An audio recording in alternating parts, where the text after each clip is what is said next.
सत्संग वचन को बड़ी सावधानी के साथ सुनो। यही वचन तुमको हर तरफ से बचाएंगे। काल माया के देश में जीव को बचने का और कोई साधन नहीं,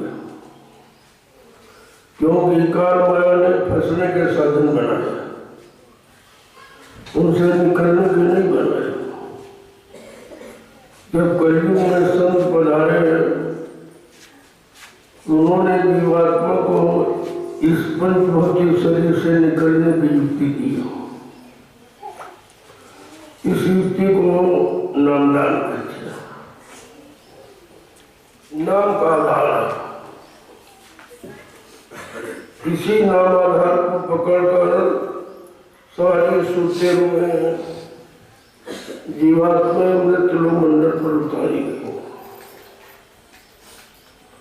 लेकिन काल माया ने मिलकर उनको फंसा लिया अपने कर्मों के जाल में। अब कर्मों के जाल से निकलना जीव के बस की बात नहीं है। जब 3 युग निकल गए, जीवात्मा वापस घर नहीं पहुंची, तब सबको चिंता हुई कि हमारी जीवात्माओं को निश्चित काल माया ने कोई चाल चल के फंसा लिया। तो निकालने के लिए वहां से चले। कहते हैं लाग दया कोमल की संतान। संतों के हृदय में दया उठी, उन्होंने सत्लोक मंडल छोड़कर इस मृत लोक मंडल में अपनी फंसी जीवात्माओं को निकालने के लिए आ गए और पूरा भेद बताया। तुम कहाँ की रहने वाली हो, तुमको कितने युगों से काल माया ने फंसा के रखा, अब तुम्हें कौन निकालेगा, कौन ले जाएगा, कौन घर पहुंचाएगा, तुम्हारे सच्चे मालिक प्रीतम प्रिय से कौन मिलाएगा। ये पूरा भेद बताया। धीरे धीरे धीरे धीरे जब वचनों को सुना तो रूहें जीवात्माएं विकल हो गई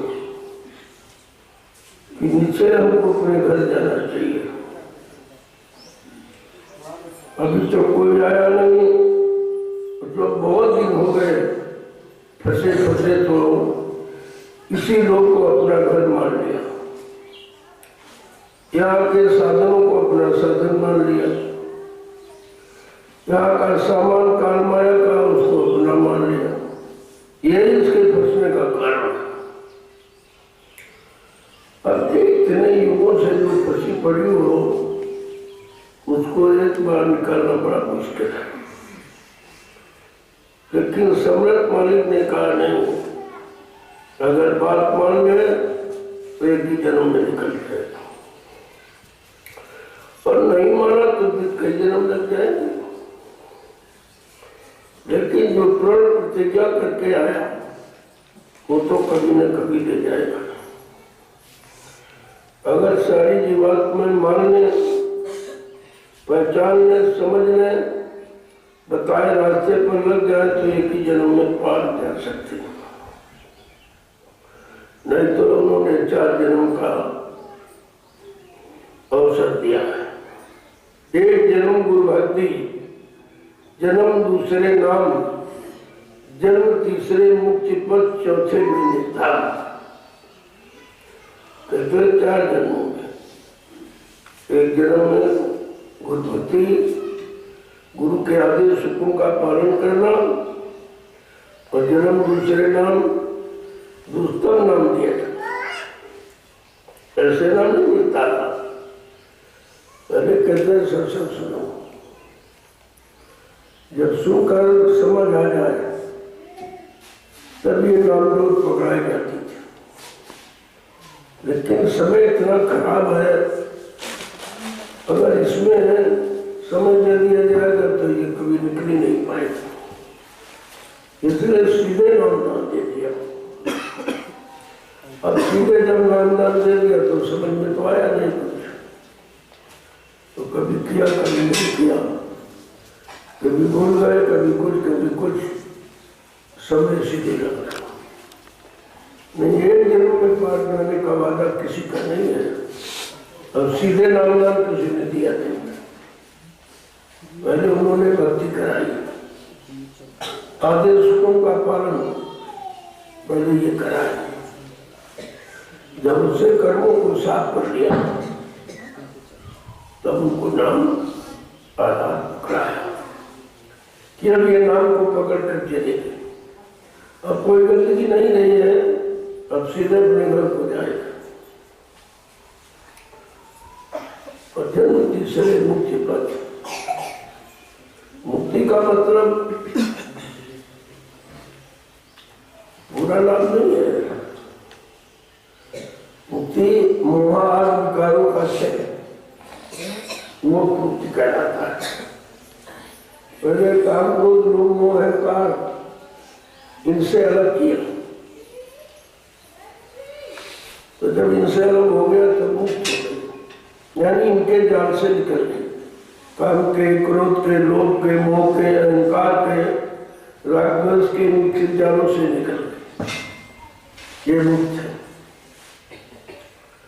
और जब मुक्त पा गई, यहाँ मुक्त हो गई, इनसे छुटकारा मिल गया तो अपने घर को चली गई, तब पहुंचती थी।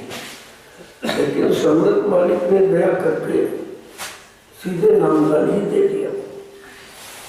न कोई भक्ति कराई, न कोई आदेश हुक्म का पालन कराया, और न मतलब क्योंकि जीव उस लायक नहीं है।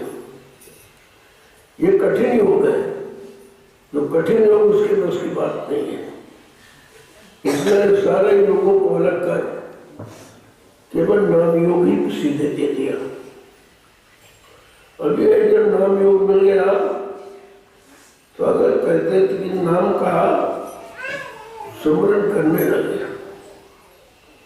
केवल सुबह शाम बैठकर सुमरन करेगा, उससे भी तमाम कर्मों की जिंदगी अलग हो गई।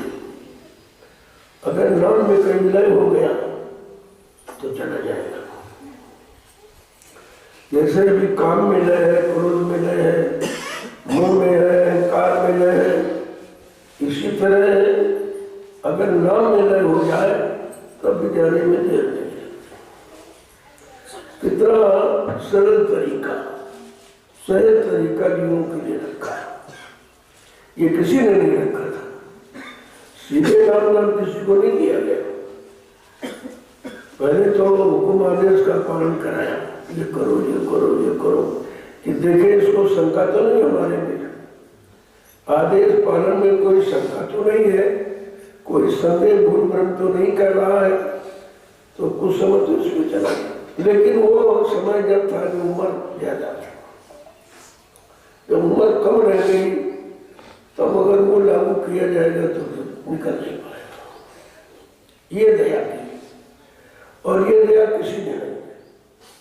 संत तो हजारों आए कलयुग में, लेकिन ये दया सिर्फ सम्राट मालिक ने की कि सीधे नामदान दे दिया और कहा तुम इसी में लग जाओ।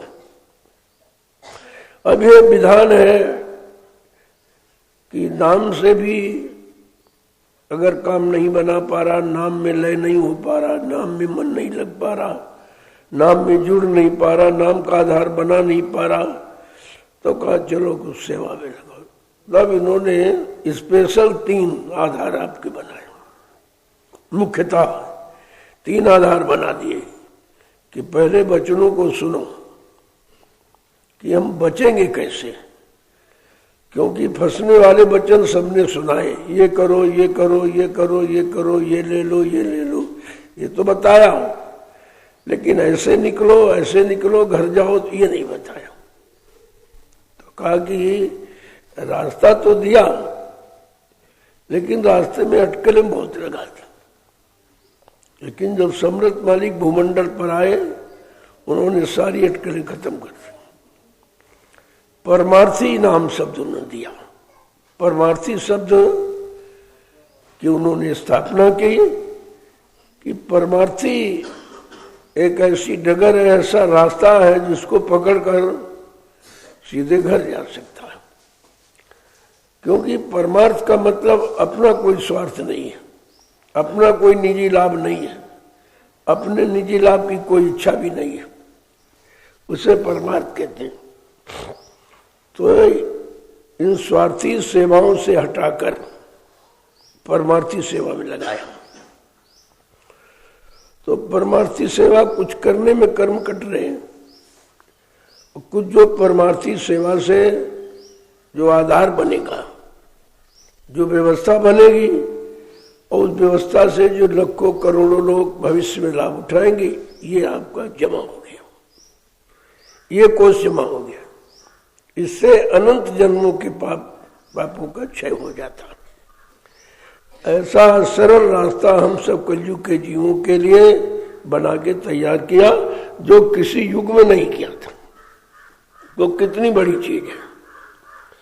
अब ये बेचारा कभी जानता सुना तो था नहीं कि परमार्थ क्या, परमार्थ क्या, परमार्थ किसे कहते, परमार्थी सेवा किसे कहते। तो अगर जानता हो तो लोग कराते। तो हिंदुस्तान में कहीं नहीं, नैमिषारण्य की भूमि के सिवा ये सेवा कहीं नहीं हो रही, किसी को मालूम नहीं।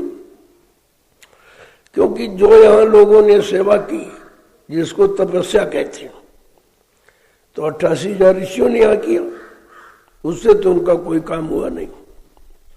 अब तपस्या करके उन्होंने भूमि को तो पवित्र बना दिया है, लेकिन उसका लाभ नहीं ले पाए, चले गए शरीर छोड़कर। अब वो लाभ पड़ा है। जब कलयुग में संत पधारे, संत गोस्वामी जी महाराज, जिन्होंने रामचरितमानस लिखी, उन्होंने इसका जिक्र किया कि भाई तपस्या तो 88,000 ऋषियों ने किया है, लेकिन उसका लाभ किसको मिलेगा? उनको तो मिला नहीं, तो चले गए। तब उन्होंने कहा कि तीर्थ भर नैमिष विख्याता, ये तीर्थों का महातीर्थ, तीर्थों का राजा ये नैमिषारण्य है। और कहा ये लाभ क्या है? कहा जो इन्होंने तपस्या की, शरीर इंद्रियों को सुखाकर, इनको कष्ट देकर, उसी कष्ट देने को त्याग कहते हो। जब ये त्याग नहीं है, त्याग स्वेच्छा से होता है, इन्होंने तो जबरदस्ती किया। त्याग का मतलब जैसे ये पेड़ खड़ा है, इसकी डाल से पत्ता तोड़ो तो पेड़ को महसूस हुआ। पेड़ से अलग तो पत्ता हुआ, लेकिन पेड़ को महसूस हुआ, कष्ट हुआ। अगर स्वेच्छा से पक करके पीला होकर गिर जाए तो पेड़ को कोई महसूस नहीं होता। इसको त्याग कहते हैं। जो स्वेच्छा से अलग हो जाए, आपका मन स्वेच्छा से अलग हो जाए, ये समन और दमन नहीं है। समन और दमन ये जबरदस्ती है। स्वेच्छा से तुम्हारा मन हट जाए, स्वेच्छा से तुम्हारा मन इसको नकार दे कि हमको काल का कोई सामान नहीं चाहिए, क्योंकि हम जान गए, हम जाग गए, बचनों से समझदारी आ गई कि भाई ये सामान हमारा नहीं है। तो स्वेच्छा से वो अलग हो जाए, जिसके अलग होने में तुम्हें कोई कष्ट ना हो, कोई दुख तकलीफ ना हो, वो उसको कहते हैं त्याग। और जबरदस्ती देखा दूनी पढ़ा लिखी से कोई कर डाला आपने, तो आज किया है, कल मन नहीं स्वीकार करेगा, फिर आप उसी में गिर जाओगे। ये ऋषि मुनियों का यही रहा, जिन्होंने किया तो त्याग, लेकिन जबरदस्ती का। और उस त्याग में स्वार्थ ये था कि भाई तब से राज मिलता है, राजपाट मिल जाएगा, राजा बन जाऊंगा, धनी मानी बन जाऊंगा, ये राज होगा, सोना चांदी मिलेगा। मतलब काल के सामान को ज्यादा मात्रा में लेने के लिए इन्होंने तपस्या की। और तपस्या का सच्चा तप अस्या, आशाएं इच्छाओं को तपा जला देना, खत्म कर देना। लेकिन इनमें तो कोई ऐसी नहीं थी, इनमें तो इच्छा रही कि राज मिले, पाज मिले, धन मिले, दौलत मिले, ये मिले, मान मिले, सम्मान मिले, इतिहास बने, हमारी पूजा हो। तो सब स्वार्थ का, ये सब शरीर से संबंधित लाभ है, इसमें परमार्थी कोई लाभ नहीं, पहले समझो। और आज भी लोग वही काम कर रहे हैं। पूजा है, पाठ है, तीरथ है, व्रत है, हवन है, जप तप है, यज्ञ है, स्नान, ये सब शरीर का तो आप कर रहे हो। जब ये मालूम है कि ये शरीर काल का दिया हो, शरीर से जो भी क्रिया आप करोगे वो काल की है, शरीर के लिए जो भी आप इकट्ठा करोगे वो काल का सामान है। इसके अलावा किसी ज्ञानी ध्यानी विज्ञानी ने आगे की बात सोची ही नहीं कि वास्तव में त्याग है क्या, वास्तव में संयम किसे कहते हैं, वास्तव में ब्रह्मचर्य क्या है। इंद्रिय निग्रह ब्रह्मचर्य नहीं होता है। ब्रह्मचर्य तीनों तरह से हो, मनसा वाचा कर्मणा, मन से, वाणी वचन से और कर्म से। जब तीनों से तुमको वैराग हो जाए तो वो विशुद्ध ब्रह्मचर्य कहलाता है।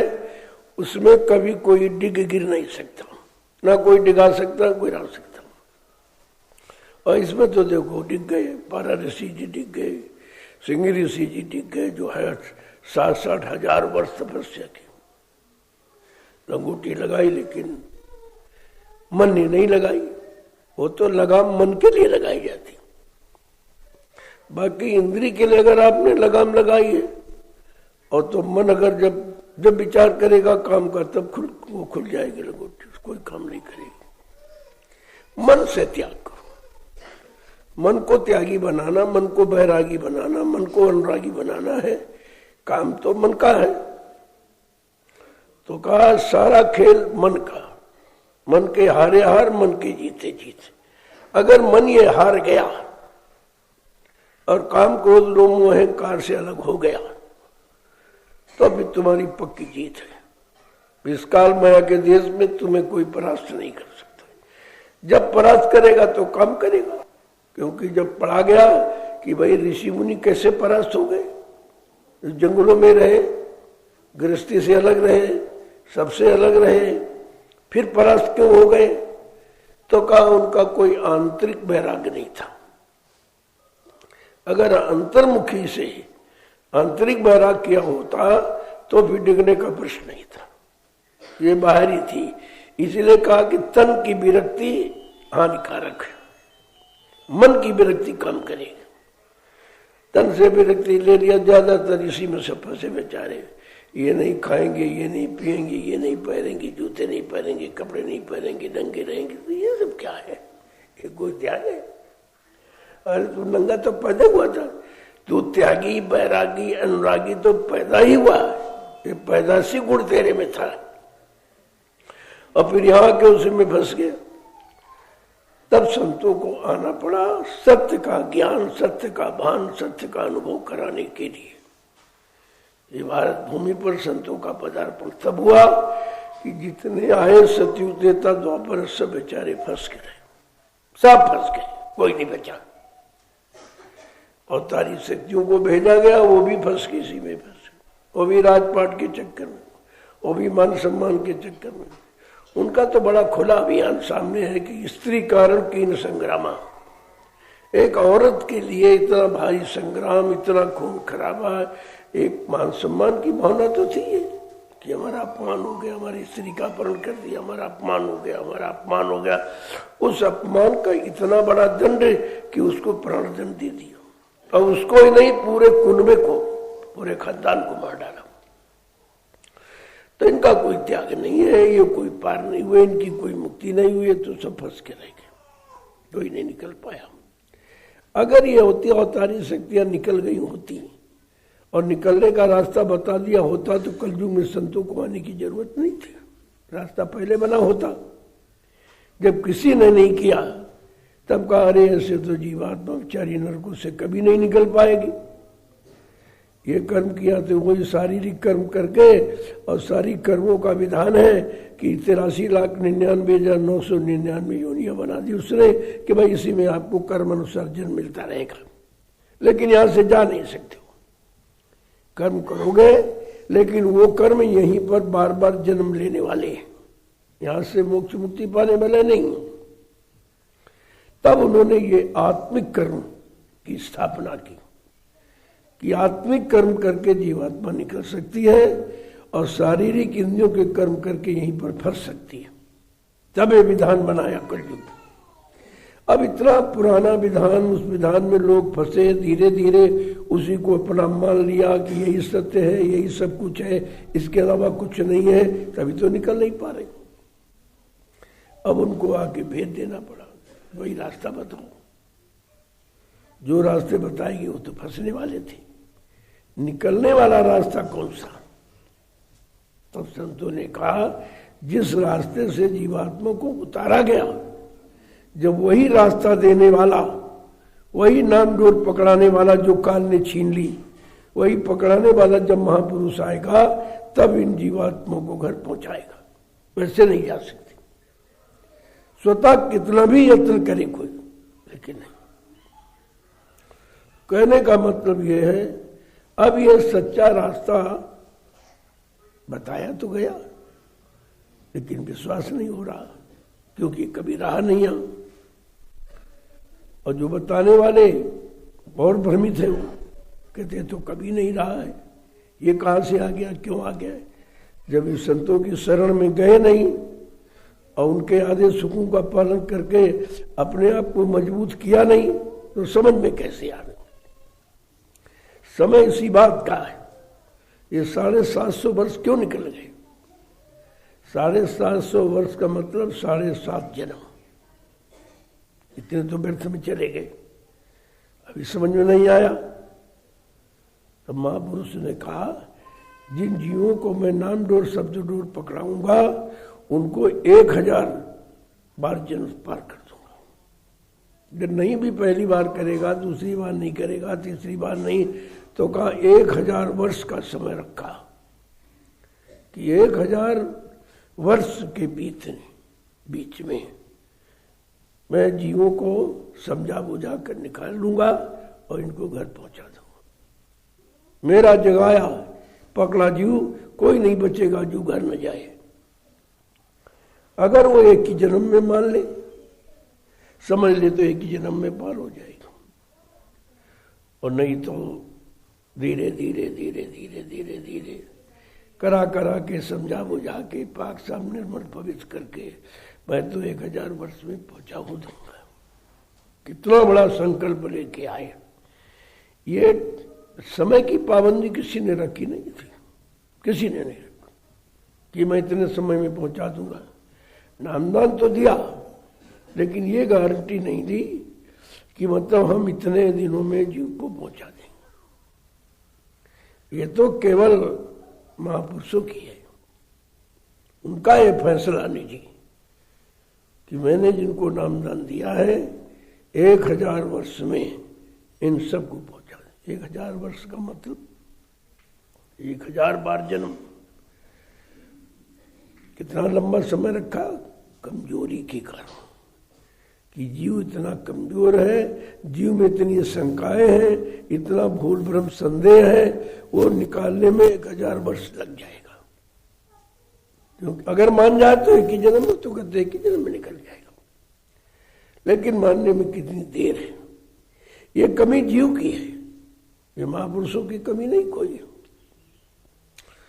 तो इस चीज को समझना और समझकर इस पर दृढ़ होना, क्योंकि तमाम अटकलें हैं, तमाम बहकाने भरवाने वाले, क्योंकि किसी ने काम किया है नहीं, तो आपको सहयोग तो कोई कर ही नहीं सकता है।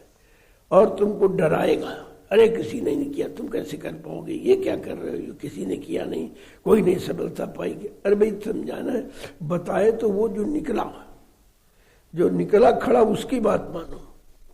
ये तो निकले ही कभी नहीं, और न इन्होंने कभी किया, वो तुमको समझाते हैं, वही तुमको समझा के गिरा देते, डिगा देते। उनसे कहो भाई तुमने किया क्या कभी? क्या तुम करके असफल हुए हो, या तुमने किया कुछ मिला नहीं है? तो बाद में कहे नहीं भाई हमने किया नहीं। फिर तुम सलाह क्या देते हो? सलाह तो वो दे जो निकला है। ये बिगड़ने वालों की सलाह मानोगे तुम भी बिगड़ जाओगे। तो यहां किसी की मानना नहीं है। तब कहा कि मानो तो सदगुरु की मानो, जो निकला हुआ है, जो निकालने आया उसकी मानो, उसकी सुनो, उसकी गुनो, उसकी धुनो, उसी की मानो और उसी को अर्पण कर दो, तो फिर तुम्हारा काम आधा रह जाएगा। लेकिन अर्पण करने में भी विश्वास नहीं कि पता नहीं ले जाएंगे कि नहीं ले जाएंगे, ऐसा नहीं कि बीच में न डिबो दे, बीच में न छोड़ दे। अभी बहुत शंकाएं। जब तक शंकाओं का निवारण नहीं होगा तब तक काम की सिद्धि नहीं होगी। है तो बहुत सरल, लेकिन शंका तो निकले। शंका उसको सरलतम रूप बनने ही नहीं देती। शंका का काम है यही है कि हटा देना, विश्वास नहीं होने देना, मतलब यानी किसी तरह से दृढ़ता मजबूती नहीं आने देना। शंका का यही काम है। तो अब हमको शंके के निवारण के लिए जो शंकाएं दूर करने आया उसकी प्रार्थना करनी है, उससे दया की भीख मांगनी है, उससे शंका संदेह कैसे हटें इसकी शक्ति मांगनी है। तो महापुरुषों ने तो खोल के लिखा है, थोड़ा दो बच्चों सुन लो तो आपके समझ में आ जाएगा। जय गुरुदेव, जय गुरुदेव, जय गुरुदेव, जय गुरुदेव, जय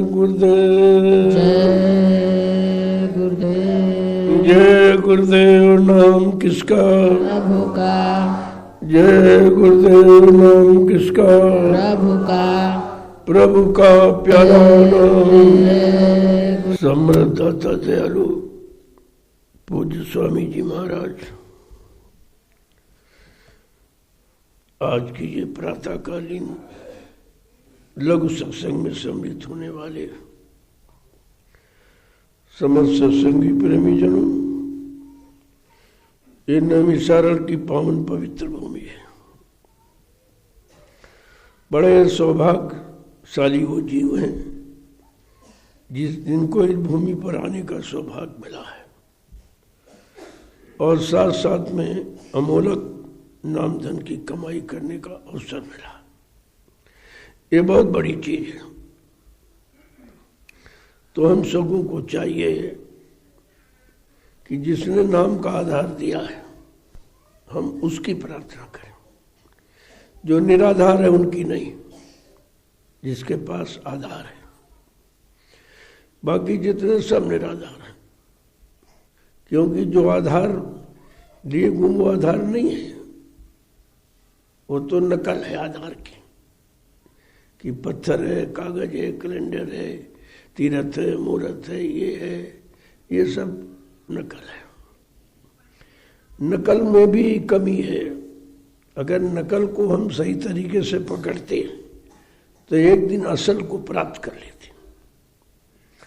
नकल में भी दुविधा रही है, नकल में गंदगी रखी है, तो इसलिए वो भी काम नहीं हो पाया और सत्य से दूर होते रहे धीरे धीरे। तो मालिक से अरदास करो कि किसी तरीके से हमारी प्रार्थना को स्वीकार कर ले।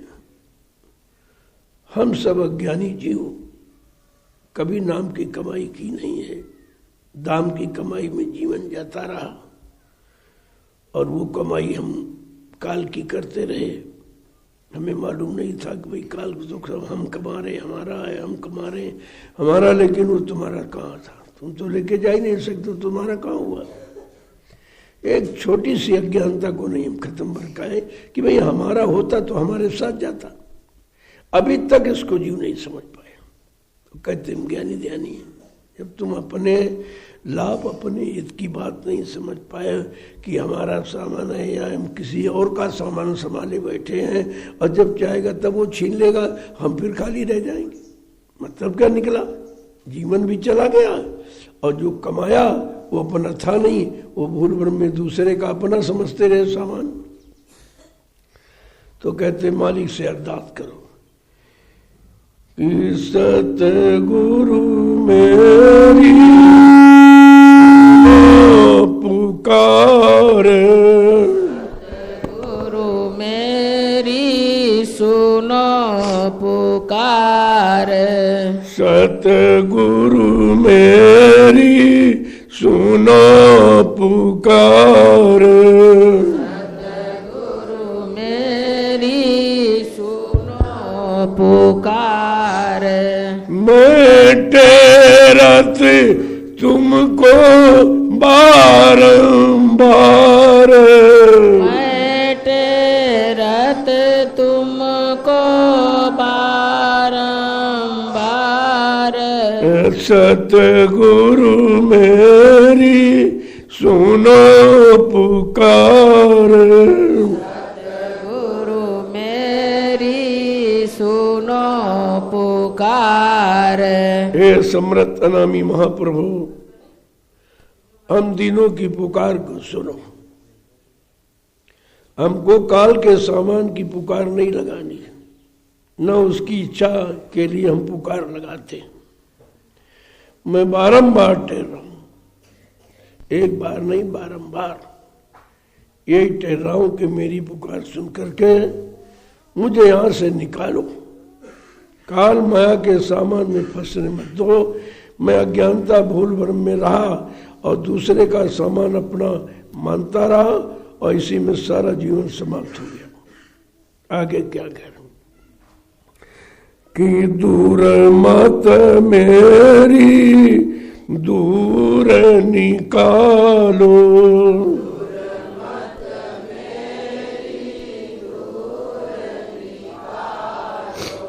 दूर मत मेरी दूर निकालो, दूर निकालो, मुझे चरणों का दास बना लो, मुझे चरणों का दास बना लो, मुझे चरणों का दास बना लो, मुझे चरणों का दास बना लो, सतगुरु मेरी सुनो पुकार, सतगुरु मेरी सुनो पुकार।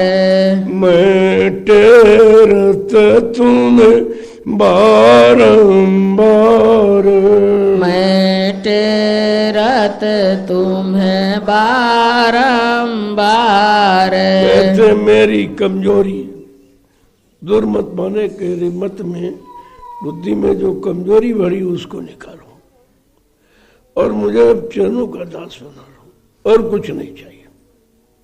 न मुझे ज्ञानी बनाओ, न ध्यानी बनाओ, न राजा न रानी, कुछ नहीं, केवल चरणों का दास बना लो। सब कुछ बन के देख लिया, राजा महाराजा धनी मानी ये और वो सब, लेकिन काम नहीं हुआ। जिस काम के लिए बना वो तो बिगड़ता रहा, आज तक नहीं बना। अब कृपा करके हमारे अंदर से ये भाव निकाल दो कि कुछ मिले कुछ मिले कुछ मिले। अब कुछ नहीं चाहिए, केवल अपने चरणों का दास बना लो। आगे क्या करें? मोहे भवजल से पार उतारो, मोहे भवजल से पार उतारो, मोहे भवजल से पार उतारो, मोहे भवजल जल से पार उतारो। मेरी पड़ी नाव मझधारो, मेरी नाव पड़ी मझधारो। मेरी नाव पड़ी मझधारो, मेरी नाव पड़ी मझधारो। सतगुरु मेरी सुनो पुकार, सतगुरु मेरी सुनो पुकार। मैं टेरत तुम्हें बारंबार, मैं टेरत तुम्हें बारंबार। आप कोई आशा नहीं, सब तरफ से निराशा हो गई है। अब कोई आशा इच्छा बाकी नहीं रह गई। अब हमारी नाव मझधार में पड़ी है, उसको भवसागर से पार निकालो, केवल इतनी बात। इस भवसागर में पड़ी नैया, क्योंकि इसका कोई खेवनहार आया ही नहीं और न किसी ने ये पार लगाई है। अब आप कृपा दया करके मेरी नैया जो भवसागर में पड़ी है, मझधार में फंसी पड़ी, पड़ी नहीं बल्कि फंसी पड़ी, उसे आप निकाल कर अपने धाम पहुंचा दो। आगे क्या करें? तुम बिन अब कोई नहीं सहारो, मैं बिन अब नहीं और सहारो। तुम बिन अब कोई नहीं सहारो, तुम बिन अब कोई नहीं सहारो। अपना कर मुझे पार उतारो, अपना कर मुझे पार उतारो। अपना कर मुझे पार उतारो, अपना कर मुझे पार उतारो। सतगुरु मेरी सुनो पुकार, सतगुरु मेरी सुनो पुकार। मैं टेरत तुम्हें बारंबार, मैं टेरत तुम्हें बारंबार। ऐसे चारों युगों को पढ़ के देखा, चारों युगों में सुन के देखा, चारों युगों की युक्ति करके देखा, लेकिन भवसागर से पार नहीं गया। अब अपना बनाकर मुझको इस भवसागर से पार करो। मैं समझ चुका, देख चुका, कोई युक्ति नहीं है। जो युक्ति बनाई गई वो भवसागर में रहने की थी, भवसागर में फंसने की थी, निकलने की नहीं थी। क्या करें कि मैं कपटी और कुटिल तुम्हारो, मैं कपटी और कुटिल तुम्हारो। मैं कपटी और कुटिल तुम्हारो, मैं कपटी और कुटिल तुम्हारो। तुम दाता मेरे अपर अपारो, तुम दाता मेरे अपर अपारो। तुम दाता मेरे अपर अपारो, तुम दाता मेरे अपर अपारो। सतगुरु मेरी सुनो पुकार, सतगुरु मेरी सुनो पुकार। मैं निर्बल हूँ, असहाय हूँ और कपटी हूँ, यानी कोई ऐसा गुण नहीं है जिससे मैं आपकी प्रार्थना ही कर सकूं। आपकी बताई साधना को कर सकूं। इसलिए आप दया करके तो हमारे दाता हो समृत मालिक को अपना बना करके और अपना काम समझ करके इसे पूरा कर दो। आगे क्या कह रहे हैं? मैं दीन दुखी हूँ अति भारी, मैं दीन दुखी हूँ अति भारी, मैं दीन दुखी हूँ अति भारी, दुखी हूँ अति भारी। जब चाहो तब करो निस्तारो, जब चाहो तब करो निस्तारो, जब चाहो तब करो निस्तारो, जब चाहो तब करो निस्तारो। सतगुरु मेरी सुनो पुकार, सतगुरु मेरी सुनो पुकार। कहते मन अति दीन, बहुत दीन हो, छोटा हो, अज्ञानी हो, कोई ज्ञान नहीं है। जो ज्ञान है वो फंसने वाला है, और फंसने वाले ज्ञान को अपना ज्ञान मानता रहा और अपने को ज्ञानी ध्यानी विज्ञानी कहता रहा, लेकिन हूं कुछ नहीं। जब काम नहीं हुआ तो उससे मतलब क्या निकला? कह रहे मैं अति दीन दुखी अति भारी, जब चाहो तब करो निस्तारो। जब आपकी मौज हो जाए, मैं उस काबिल तो नहीं हूं कि आपकी मौज हो जाए हम पर, लेकिन मैं अति दीन दुखी हूं, केवल सहारा आपका है। अब जैसा चाहो वैसा निस्तार माने उबार करो, उद्धार करो। आगे क्या कह रहे हैं?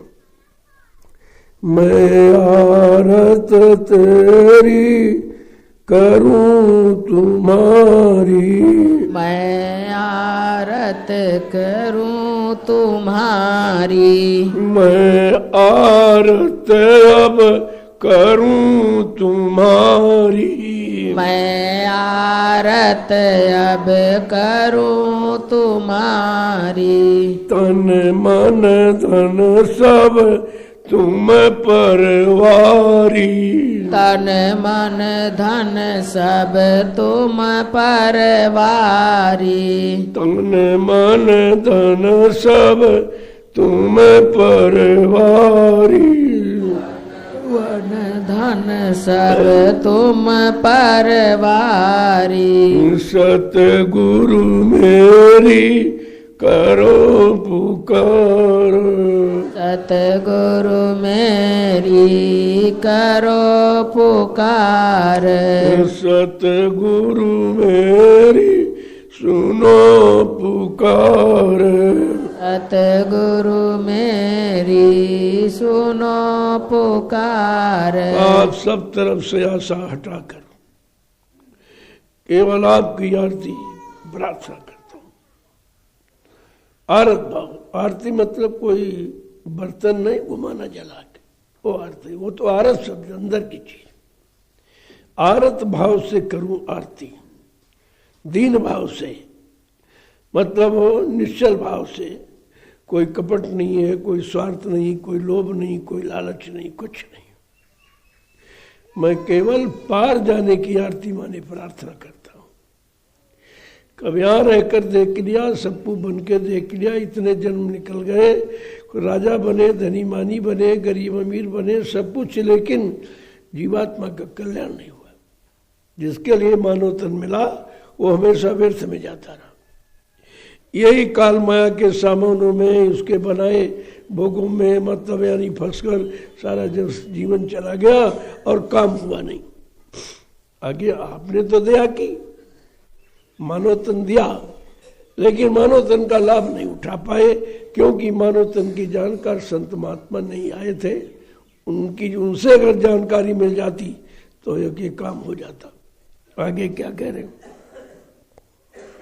अब मिला सहारा तेरा भारी, अब मिला सहारा तेरा भारी, अब मिला सहारा तेरा भारी, अब मिला सहारा तेरा भारी। मैं अति नीच अज्ञान अनारी, मैं नीच अज्ञान अनारी, मैं अति दीन अज्ञान अनारी, मैं अति नीच अज्ञान अनारी।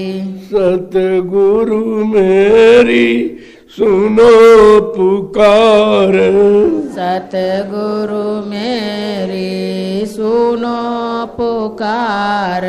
का मिला सहारा, अब आपका एकमात्र सहारा मिला है।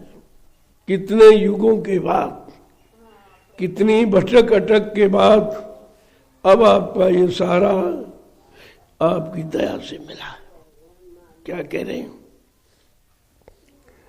मैं तो नीच हूं, अनारी, कोई जानकारी नहीं है किसी तरह की, बिल्कुल मतलब अज्ञानता से भरा हूं, लेकिन झूठा अहंकार करता रहा। इस काल की अक्षर विद्या को पढ़कर ये जान गए, ये समझ गए, ये ज्ञान हो गया, कुछ नहीं। लेकिन वो ज्ञान हुआ नहीं जिस ज्ञान की जरूरत थी कि हमारी जीवात्मा कैसे पार जाएगी, अपने घर कैसे पहुंचेगी, ये तो ज्ञान हुआ ही नहीं। और अज्ञानता को ज्ञान मानकर उसी में फंस गया। आगे क्या कह रहे हैं? घट भेद भाव समझाया, घट में भाव समझाया, घट में भेद नाद समझाया, घट में भेद नाद समझाया। मन बैरी स्वाद नहीं पाया, मन बैरी स्वाद नहीं पाया, मन ये बैरी स्वाद न पाया, मन बैरी स्वाद न पाया। सतगुरु मेरी सुनो पुकार, सतगुरु मेरी सुनो पुकार। आपने दया करके पहली बार घट का नाद, बाहर की नाद माने आवाज, बाहर की तो आवाजें बहुत सुनता रहा, लेकिन उन आवाजों से कोई काम बना नहीं। मनोरंजन तो मन को मिलता रहा, लेकिन मन और फंसता रहा। लेकिन आपने जो आवाज सुनाई घट में, वो निकलने की, वो अपने घर जाने की। यहाँ जितनी आवाजें बाहर में, ये सब फंसाने की। ये मन का रंजन है, मनोरंजन जिसे आप कहते हो। आगे क्या कह रहे हैं कि दुख सुख में बहुत भरमाया, दुख सुख में बहुत भरमाया, दुख सुख में बहुत भरमाया, दुख सुख में बहुत भरमाया। जग में मान बड़ाई चाह, जग में मान बड़ाई चाह, जग में मान बड़ाई चाह, जग में मान बड़ाई चाह। सतगुरु मेरी सुनो पुकार, सतगुरु मेरी सुनो पुकार। मैं दुख सुख के चक्कर में बहुत भ्रमित रहा, और दुख भी अपना नहीं, सुख भी अपना नहीं। जब अपना नहीं, उसी के चक्कर में अपना अपना कहकर इसी में बहुत भ्रमित रहा। न दुख हाथ लगा न सुख हाथ लगा। क्या कह रहे हैं आगे? और जग में मान बढ़ाई चाह। अब दूसरे के देश में हम मान बढ़ाई चाहते नहीं। वैसे जग शब्द है जागने से, अगर जाग करके पकड़ते, लेकिन जगाएगा कौन? तुम्हें जागरूक कौन करेगा? यहां तो सब सो रहे हैं, और इतना नहीं, एकदम गफलत की नींद में सब, भोगों की नींद में सो गए सब।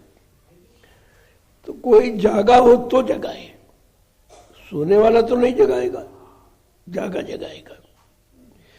कहते कि जग में मान बढ़ाई, इस संसार में मान बढ़ाई की इच्छा रखकर इसी में सारा समय चला गया। उधर कहने मान और लाभ क्यों चाहे, पड़ेगा सब तुझे देना, ये भी कर्जा है, ये भी काल का कर्जा, मान और बढ़ाई। तुमको इससे भी दूर होना, यानी एकदम निर्लिप्त जिसे कहते, विकारों से एकदम अलग, कोई विकार नहीं, चाह नहीं, इच्छा नहीं, कुछ नहीं। पहले तो अभी साफ नहीं हो पाए, अभी तो इच्छाएं भरी अनंत है, पूरी नहीं हो पा रही तो मजबूरी है, नहीं तो फिर पूरी हो जाए तो और मांगेगा, और आगे मांगेगा, और मांगेगा। जब अंदर से विरक्ति हो जाए, अंदर से विरक्ति अनुरक्ति हो जाए, जानकारी आपको हो जाए कि नहीं भाई कुछ कहना ही नहीं, कहना ना बोलना, कुछ ताले जुआ पर रखना, एकदम जबान में ताला लगा दिया, कल कुछ नहीं चाहिए, जो तुम्हारे बाप ना रख लो, हमको ही कुछ नहीं चाहिए। अब बहकाओ मत, भरमाओ मत, झूठे सामान में मत लगाओ, अभी कुछ नहीं चाहिए, अब तो सीधे अपना घर चाहिए। आगे समझा के क्या कहने कि उलटूं मैं इसको क्यों करके, उलटूं मैं इसको क्यों करके, उलटूं मैं इसको क्यों करके, उलटूं मैं इसको क्यों करके, बिन दया तुम्हारी कैसे हो सतगुरु, बिन दया तुम्हारी कैसे हो सतगुरु, बिन गुरु दया तुम्हारी कैसे हो सतगुरु, बिन गुरु दया तुम्हारी कैसे हो सतगुरु, सतगुरु मेरी सुनो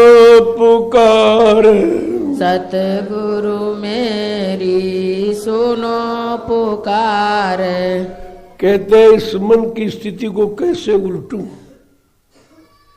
जो ये कामनाओं को करना बंद कर दे, इच्छा वासनाओं की भीख मांगना बंद कर दे, इसे कैसे उल्टूं? क्यों ये तो कामनाओं की भीख मांगता है, ये मिल जाए, वो मिल जाए, वो मिल जाए, वो मिल जाए। अब मिलता इसको कुछ नहीं, यही उसमें मिल जाता। कहा ये कामनाओं की भीख मांगने वाला मन, इसको मैं कैसे उल्टूं? आगे कह रहे हैं बिन दया सतगुरु की, बिना सतगुरु की कृपा के इस मन पर कंट्रोल नियंत्रण कोई नहीं कर सकता।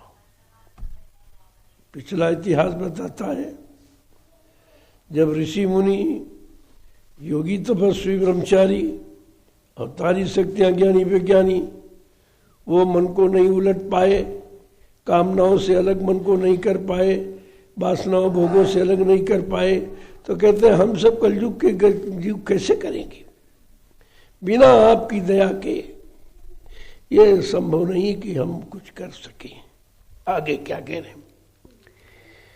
अब खींचो राधा स्वामी मन को, स्वामी मन को, अब खींचो सतगुरु स्वामी मन को। अब खींचो सतगुरु स्वामी मन को। मैं विनय सुनाऊं ऐसी तुमको। मैं विनय सुनाऊं तुलसी तुमको। मैं विनय सुनाऊं ऐसी तुमको। मैं विनय सुनाऊं ऐसी तुमको। सतगुरु मेरी सुनो पुकार। सतगुरु मेरी सुनो पुकार। मैं टेरत तुम्हें बारंबार। मैं टेरत तुम्हें बारंबार। काब इस मन को खींचो माने हटाओ, उधर से माया के कर्मों के जाल से हटाओ। ये समझ पैदा कर दो ये तुम्हारा यहाँ कुछ नहीं है, ये सब खेल काल माया का है और खेल वो खिलाने का है। तुमको खेल में कुछ मिलना नहीं है, केवल खिलाता रहे यानी समय व्यतीत करता रहेगा, ताकि मानव समन अनमोल मिला है ये इसी खेल खिलौने में बीत जाए। और फिर 83,99,999 शरीर में फिर चला जाएगा, फिर पता नहीं अमन हो को। कितनी बड़ी बात है, ये कितनी बड़ी सच्ची सीख है। हमें ये शिक्षा लेनी है। तभी कहा भाई ये पढ़ना लिखना तो ये सब व्यर्थ की चीज है, क्योंकि इस पढ़ने लिखने से उसका कोई संबंध नहीं।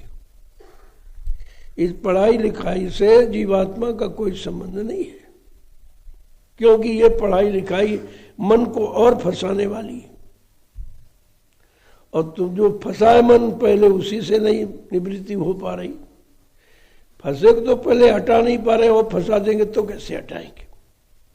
कहा अब ये कुछ नहीं चाहिए, अब ये सब अपना रख लो, हमको इसकी जरूरत नहीं है, अब हमको घर पहुंचा दो। एक आस विश्वास घर पहुंचा दीजिए, और कुछ नहीं चाहिए। ऐसी धारणा जिस भक्त की होती है वो मालिक को सहज में प्राप्त कर लेता है। अभी तो इतने वासनाओं का बोंडर बनाए रखे हो कि तुम उसी से निकल ही नहीं पाते हो, और सोते रहते ये हो जाए, ये बन जाए, वो बन जाए, वो बन जाए। इसी काल माया के सामान मिलने को तुम दया समझते हो, जबकि ये उल्टा है। ये दया नहीं है, दया निकालने वाली है, और ये कैसी दया फंसाने वाली। ये दुआ है, दुआ और दया। अब तुम दुआ चाहते हो कि दया चाहते हो? दुआ मन का सामान है, मन को खुश करने के लिए दुआ, और दया आत्मा को खुश करने के लिए। इसलिए मन का आधार है दुआ और जीवात्मा का आधार है दया। अब तुमको दया चाहिए कि दुआ चाहिए, इस पर विचार करना चाहिए। तो ऐसी शिक्षा, ऐसी तालीम, ऐसा ज्ञान कि जिससे मन विरक्त हो जाए, मन में कोई वासना, कामना, इच्छा न रह जाए। कहा हमको ये करना है, जो भरा है इसको निकालना है, इसको खत्म करना है, और अपनी असली चीज को भरना है, जिसको भर के हम अपने घर की तरफ चले, उधर पहुंचा दें। ये भरना नहीं है, ये तो इसको खराब करना है। जिसको भरना कहते हो ये खराब करना है। तुमने जो कुछ भरा है उससे मन को खराब किया है। अब वो खराब करने वाला नहीं भरना है, उसको तो निकालना धीरे धीरे, और जिससे मन पाक साफ निर्मल पवित्र हो जाए और अपने घर की तरफ चलने के लिए जीवात्मा का साथ कर दे, उसका साथ दे दे। क्योंकि जीवात्मा उसी का इंतजार करती है, वो तो निकली खड़ी, लेकिन जो उसने वादा किया है कि हम तुमको बिना साथ लिए वापस नहीं जाऊंगी, वापिस जाऊंगी तुमको साथ लेके जाऊंगी। अब बिना सोचे विचारे वादा कर दिया। उसे थोड़ी मालूम था इतना भोगी है ये कि वहां जाकर के फंस जाएगा। तो जैसे त्रिकुटी धाम में आई, इन दोनों आंखों के मत भाग गई, वैसे वो तो ठहर गई, क्योंकि जानती नीचे गंदगी है, गंदगी में जाएगी नहीं। अब मन फट से उतर गया नीचे। अब उतर गया तो वो ढूंढने लगा गंदगी। उसको तो भोगों की तलाश थी ही। अब वो तलाश उसको की तो भोगों की। अब भोग सबसे बड़ी गंदगी। इसी गंदगी के कारण ऋषि मुनि सब डिग गए, मिला कुछ नहीं, केवल गंदगी। अब वो समझी पाया कि इससे बड़ी गंदगी और क्या है। जो सामने दिखाई दे रही है कि मलमूत्र की गंदगी है, और उसी गंदगी में क्यों फंसता है। शरीर इतना अच्छा है, कहीं नहीं फंसा, न आंख में फंसा, न कान में, न नाक में, हाथ, न पैर, न रंग, न रूप, किसी में नहीं फंसा। जब गिरा तो गंदगी में गिर गया। और गंदगी में लिपटे को कौन उठाए, कौन संभाले, कौन निकाले। और निरंतर हम उसी में फंसते चले जा रहे हैं, क्योंकि हम उसको गंदगी मानते नहीं, गंदगी बारे में जानते ही नहीं। और सबसे बड़ी गंदगी, इन द्वारों में फंस करके सारा जीवन चला गया, मिला कुछ नहीं, कुछ हाथ नहीं आया। पहले धीरे धीरे तो समझदारी पैदा हो। जब समझदारी आ जाएगी, जान जाओगे, तो उसके नजदीक रहोगे, लेकिन उसके नजदीक नहीं जाओ, गंदगी के नजदीक। और ये सब जानते हैं, रोज देखते हैं, करते वही है, लेकिन मन को रोक नहीं पा रहे। युगों युगों का गंदा मन, कौवे की तरह गंदगी ढूंढने वाला, सुबह शाम तक गंदगी ढूंढा करता, गंदगी ढूंढा करता, और गंदगी से कभी इसकी इच्छा हटती नहीं। निरंतर गंदगी में फंसने का और प्रयास करता है। ऐसे गंदे मन को कैसे निकाला जाए। जब जीव के बस की बात नहीं हो तो फंसना जानता, निकलना जानता ही नहीं। तो आप सतगुरु की दया चाहिए। सतगुरु का मतलब जो सत्य का गुरु, सत्य माने ईश्वर का और ब्रह्म का, परब्रह्म का गुरु है, उसे सतगुरु कहते हैं। कहा जब वो मिल जाएंगे तो फिर कहीं फंसने नहीं देंगे। उनका काम एकमात्र निकालने का है, फंसाने का नहीं है। जीव तो मचलता है, जैसे बच्चा आग का लाल अंगारा देख के मचलता है कि माँ खिलौना दे दे, माँ खिलौना दे दे। लेकिन वो तो अज्ञानी है, इसलिए मांग रहा। माँ तो ज्ञान में है कि जला देगा। ये भूल भ्रम बस कर रहा है, इसको जानकारी नहीं कि ये खिलौना नहीं तो अंगारा है, ये जला देगा। इसी तरह से सदगुरु जाते हैं, ये जानते हैं कि ये फंसने वाला रास्ता, और जितना सारी सृष्टि काम में है इसी में फंसी, और कोई नहीं फंसी, इसके अलावा कहीं नहीं फंसती। और फंसाने का सामान भी यही है, दूसरा सामान नहीं, और कहीं फंसेगा नहीं। इसलिए काल ने ये फंसाने का सामान बना दिया कि इसमें दोनों फंसे, स्त्री पुरुष में, पुरुष स्त्री में, दोनों फंस जाएंगे, निकल पाएंगे नहीं, हमारा राज चलता रहेगा। कितना चालाक है, फंसाया तो गंदगी में फंसाया, किसी अच्छे सामान में नहीं फंसाया, गंदगी में फंसा। अब यह जीव बेचारा कब समझेगा कि गंदगी यही है। छोड़ने भागने से तुम गंदगी नहीं बन पाओ, रहने से, रहकर भी इच्छा न चले, तब तो समझो कि तुम्हारा मन बैरागी हो रहा है। जंगल भाग गए, कायरता, डर रहे हो, क्यों डरते हो? और डरकर भी नहीं बच पाए।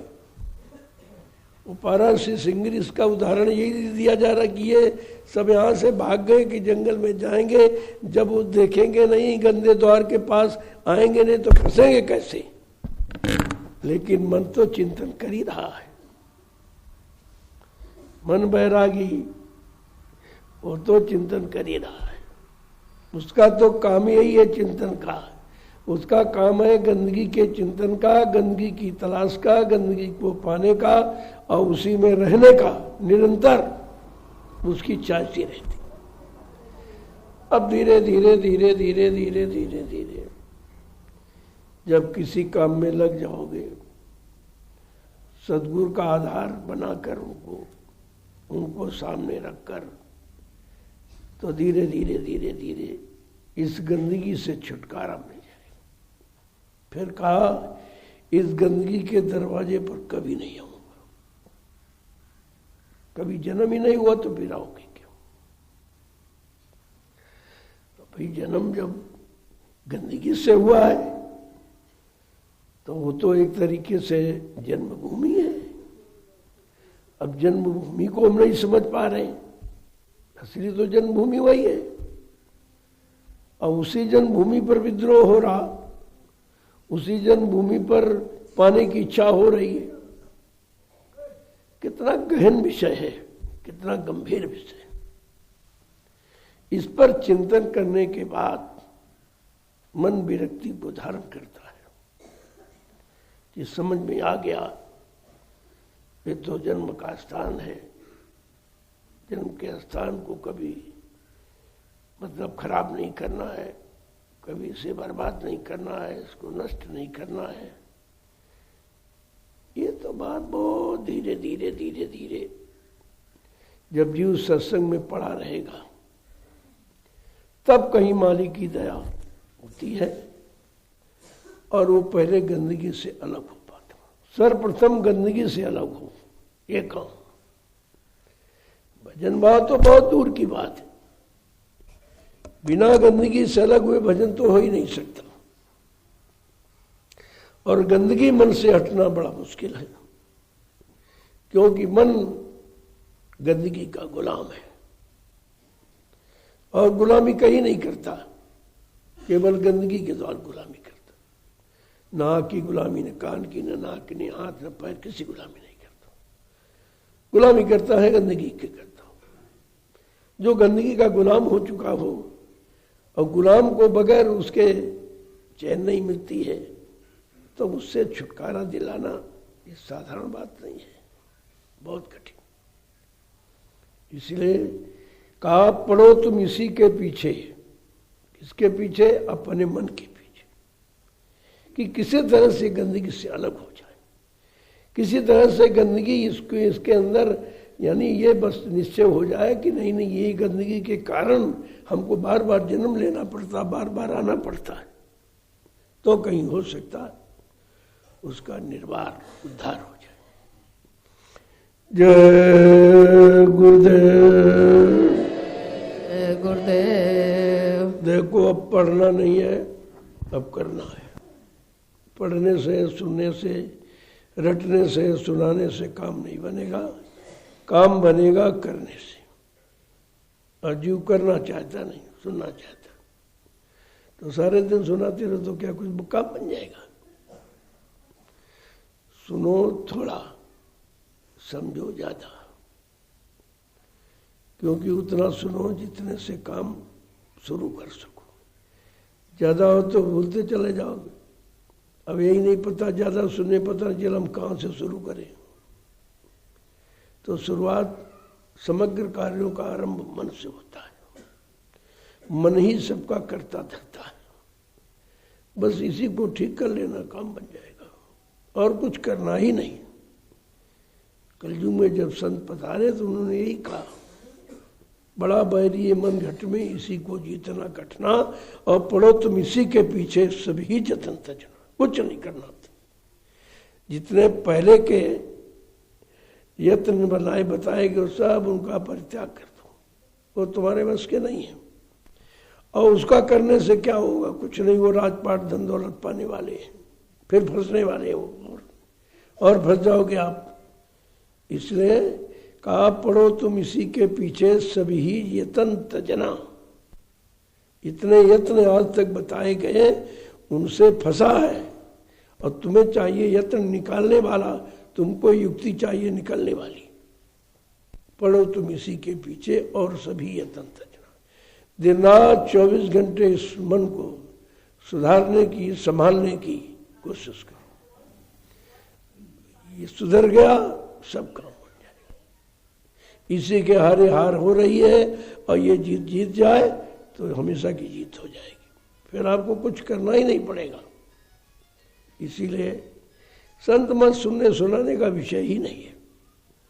अगर सुनने करने की इच्छा से सुनते हो तो सुनना अच्छा है, या सुनाने वाला करके सुना रहा तो उसके लिए भी अच्छा है, उसका रिवीजन हो जाएगा, उसकी पुनरावृत्ति हो जाएगी और सुनने वाले का शुरुआत हो जाएगी, तो दोनों का लाभ हो जाएगा। इसलिए कहा कि ये किताबों के चक्कर मत पड़ो, सबसे बड़ी अज्ञानता है। हाँ, तुम्हारे संतमत की साधन की कोई पुस्तक है जो तुम कर रहे हो, उसके आगे धीरे धीरे रास्ता, जैसे नहीं बता रहा ऐसे का रास्ता बताती है तो वो तुम्हारे लिए लाभकारी हो। और तुम्हारे से विपरीत मन को लाभ दिलाने वाली तो कभी मत सुनो। मन को लाभ दिलाने वाली, मन की इच्छा पूरी करने वाली, उसको तो कभी सुनना भी नहीं है। और सब उसी की तलाश में यहाँ घूम रहे हैं, उसी को चाहते हैं ये अच्छा नहीं है भाई, ये मन हमारे मन के अनुसार नहीं, हमारा मन नहीं कह रहा ठीक है ये। अरे तुम अभी मन ही के पीछे पड़े, वो तो कभी नहीं कहेगा ठीक। जो नहीं ठीक उसी को ठीक कहेगा, जो नहीं करना उसी को कहे इसी को करो, जहाँ नहीं रहना कहते इसी में रहो। उसका तो सब उल्टा हिसाब। तब कहा कि मन को उल्टूं और सदगुरु को पाऊं। जब मन को उलट दोगे तब सदगुरु मिलेंगे। मिलने का मतलब वो हमको अपने में मिला लेंगे, हमको हमारे घर पहुंचा देंगे, इसको मिलना कहते हैं। जय गुरुदेव, जय गुरुदेव, जय गुरुदेव, जय गुरुदेव, जय गुरुदेव। जय गुरुदेव। नाम किसका? प्रभु का। जय गुरुदेव। नाम किसका? प्रभु का। प्रभु का प्यारा नाम। जय गुरुदेव। अब आप लोग खड़े हो जाओ, थोड़ा सुस्ती उतर जाए।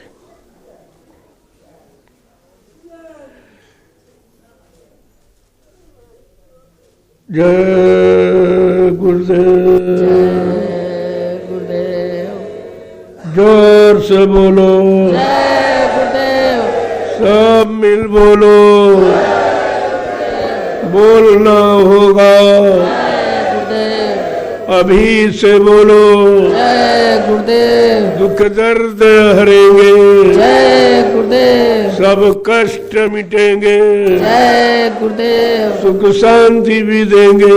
जय गुरुदेव। सबके दाता, जय गुरुदेव। सबके मालिक। जय गुरुदेव। प्रेम से बोले, ये नाम नहीं इंसान का, नाम है प्रभु का। ये काम नहीं इंसान का। ये काम है प्रभु का। इन बच्चों को पकड़ के रखो, ये इंसान का काम नहीं। इंसान इस काम को नहीं कर सकता, इंसान तुम्हारे काम को नहीं करेगा। इंसानी शक्ल में जो आए हैं वो काम करेंगे। जिनको आदेश हुक्म होता है काम वही करेंगे।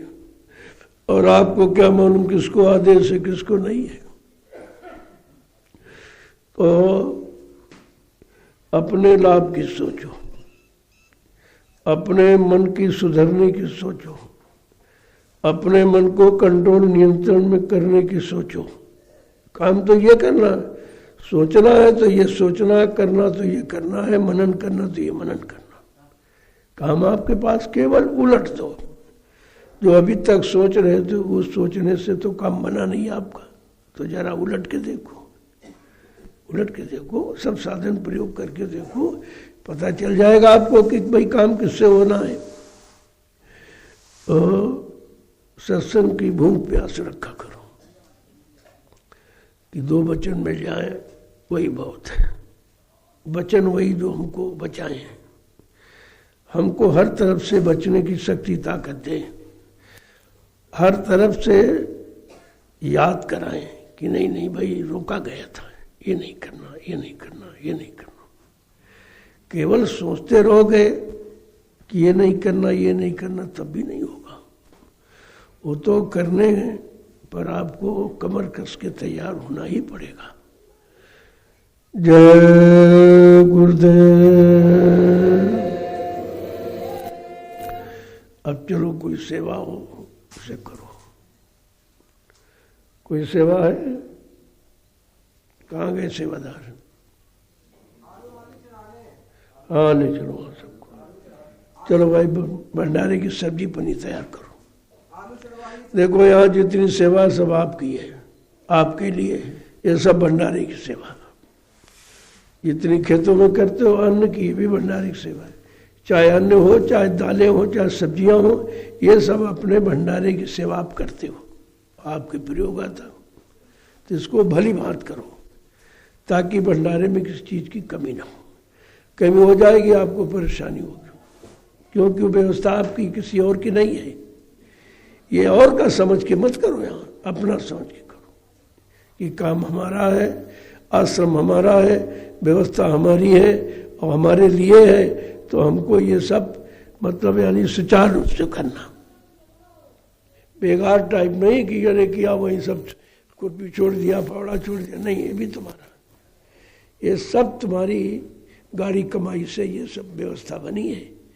अपनी व्यवस्था समझ करके, जैसे घरों में आप अपने सामान की चिंता रखते हो, ये तो परम घर है, इसकी तो चिंता रखनी चाहिए। ये भी सबसे बड़ी सेवा है। कुछ सेवा नहीं है तो आस पास देख लो, कोई फावड़ा खुरपी तो नहीं पड़ा, उठा के ले आओ, ये तो सबसे बड़ी सेवा है। यहाँ सेवा का बहाना नहीं चल सकता। ये कौन इसमें क्या आपको करना, इतना भारी आपका ये मैदान, इसके लिए सफाई करने लगे। कोई कहीं कुछ पड़ा है, रोड़ा टुकड़ा उठाया ले आया, कि उसमें भी आपका पैसा लगा, गिट्टी रोड़े में भी।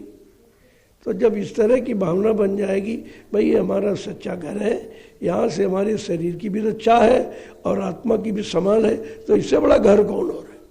ये दोनों तरफ का काम कर रहा। अब देखिए ये बन गया, कितना अच्छा लगता है।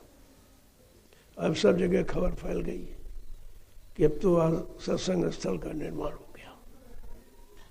इसका मतलब अब रूहानी तरक्की हासिल कराने वाला संदेश प्रसारण होगा।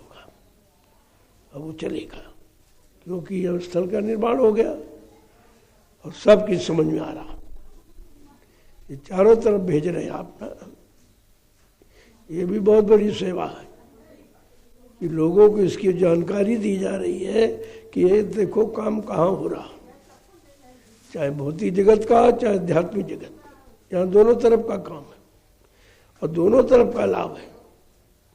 यद्यपि भी दूरदर्शी और भूमज्योत तक लागू करने का समय नहीं है, अभी वो घड़ी नहीं आई और लोग पहले से शोर मचाने लगे, पहले से करने लगे, ये अपना नुकसान कर फंस जाएंगे कहीं ना कहीं, तो जवाब नहीं दे पाएंगे।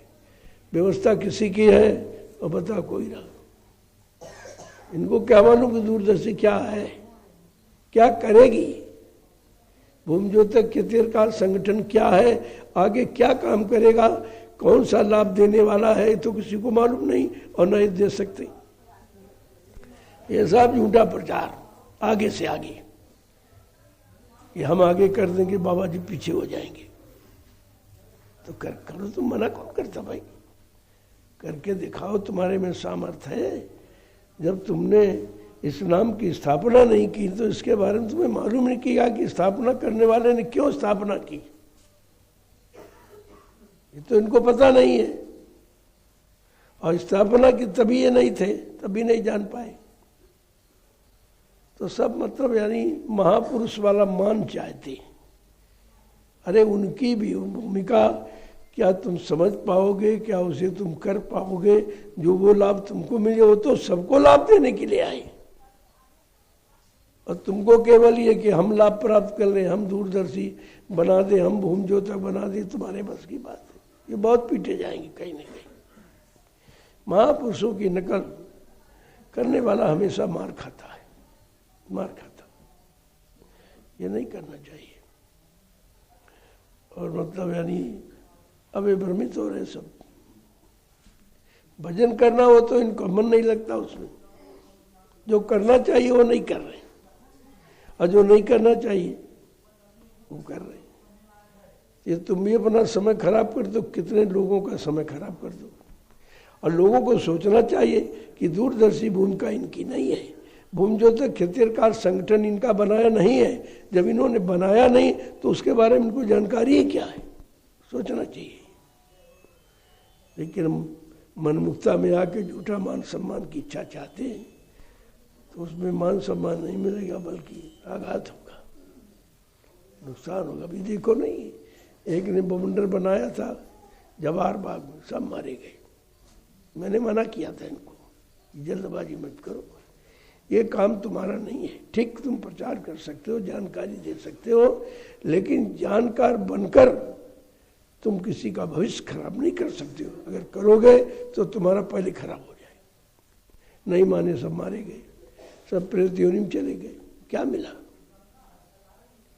ये महापुरुषों की बात न मानना 80 से मना किया गया था। किसी महापुरुष का को अपना आधार बनाकर स्वार्थ सिद्ध मत करना, ने कुदरत बहुत मार लगाएगी। नहीं माने, आज भी फिर शुरू किए, फिर वो झारखंड में शुरू किए वो भूमि ज्योतिक खेतिहर काश्तकार संगठन। से पूछा जाए तुमने बनाया, तुम इसके बारे में जानते हो, मतलब इसका क्या है?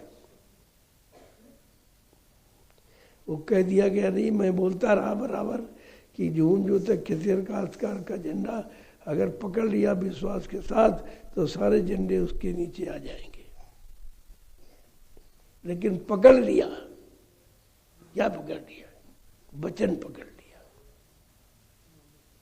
अगर वचन पकड़ लिए होते तो अब तक काम हो गया होता। वचन तो पकड़े नहीं, मान सम्मान पकड़े घूम रहे। इतना भारी नुकसान कर बैठेंगे, दोबारा फिर रुक नहीं पाएंगे। तभी लोग छोड़ छोड़ के भाग रहे हैं सब, क्योंकि वो सफलता तुम्हारे बस की नहीं कि तुम उनसे सफलता प्राप्त कर लो। वो तो जिसका खेल है वही जाने, जिसकी भूमिका वही जाने, जिसका संगठन वही जाने। ये क्या जानेंगे? हमारे पास बहुत लोग चिट्ठी खबर भेजते रहते हैं कि भाई ये दूरदर्शी है, आप थोड़ा कह दीजिए। हमने जो हम ही कह देंगे तो फिर तुम्हारा क्या हुआ? तुम तो जानते हो, तुम कहो अपना। तुमको अगर कहने का अधिकार है तो कहो, हमको तो कहने का अधिकार है नहीं। हमें तो इसको अभी अधिकार ये कि इसको चुपचाप रखो, ब्रह्मास्त्र है, इसको रखिए बचा, समय आने पर प्रयोग होता है।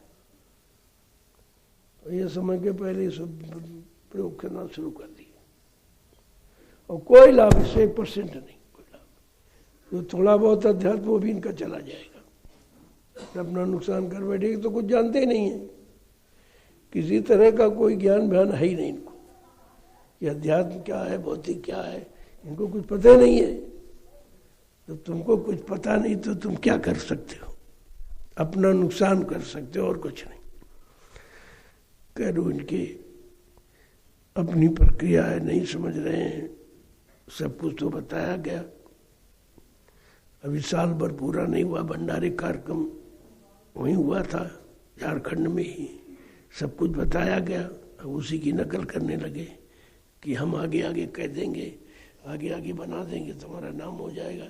अरे नाम नहीं, तुम बदनाम हो जाओगे, क्योंकि करना तुम्हारे बस की बात नहीं है। दूरदर्शी व्यवस्था किस व्यवस्था को लाने के लिए बनाई गई वो तो किसी को पता नहीं है। वो तो दूरदर्शी बहुत दूर है, उतनी दूर तक तुम देख भी नहीं सकते हो, समझ भी नहीं सकते हो, कर भी नहीं सकते हो। तो ये सब किसी के बस की बात नहीं है। कहा तुम चुपचाप बैठे भजन करते रहो, भजन करते रहो, शब्दों का प्रचार कर लोगों को बताते रहो और खुद उसी में लगे रहो, तो हो सकता है तुम्हारा कुछ काम हो जाए। लेकिन महापुरुषों की भूमिका व्यवस्था की नकल करना ये तो जघन्य अपराध है, जो तुम्हारे बस का नहीं है। लेकिन मानेंगे कैसे जब बिगाड़ होना है, विनाश होना है, तो कैसे मान जाएगा। जय गुरुदेव। अब आप लोग चलिए, आलू की फसल उस पर मिट्टी चढ़ानी है, चढ़ाओ धीरे धीरे, क्योंकि ये जल्दी तैयार हो जाए आपका भोजन। जितनी जल्दी तैयार हो जाए उतनी जल्दी आपको खाने को मिलेगा, तो आपका भोजन है, किसी और का नहीं है। इसलिए अपने भोजन को की फिक्र करो, फौरन पहुँचो वहाँ और देखो भाई कहाँ से क्या हो रहा है, और मिट्टी थोड़ी मजबूत चढ़ाओ, पास में नहीं, नीचे से ठोको, ऊपर ज़्यादा नहीं ठोकना, नीचे ठोको, क्योंकि ये बालू है, ठोकोगे नहीं तो ये गिर जाती है, थोड़ा सा होकर। जय गुरुदेव। चलो पहले सेवा करो, प्रसाद शाम को मिलेगा, शाम को प्रसाद वितरण होगा, अभी नहीं। चलो आप सेवा में चलिए।